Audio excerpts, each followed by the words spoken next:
Give it up for Amy Klobuchar. To say the campaign trail is in overdrive would be an understatement as the Democratic nominees inch closer to Super Tuesday. I think we have exceeded expectations. I always note that a lot of people didn't even think that I would still be standing at this point. In front of a packed-out room full of volunteers for the Klobuchar camp, despite trailing in the Nevada caucus, Senator Amy Klobuchar made it clear she's not going down without a fight. Because of you, we have proved the naysayers wrong every single time.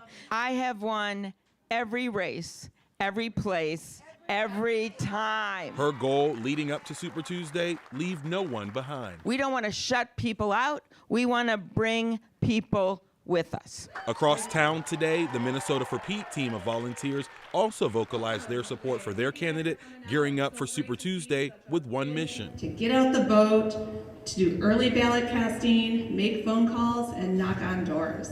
For Pete's sake, it's time that we come together in a country with what unites us, what brings us together with a common vision. While there may be division amongst the heavy hitters in the Democratic Party, regardless of which side of the argument you might be on, there's one thing Democrats can all agree on. The rule of law cannot tolerate 4 more years of a president who thinks he's above it.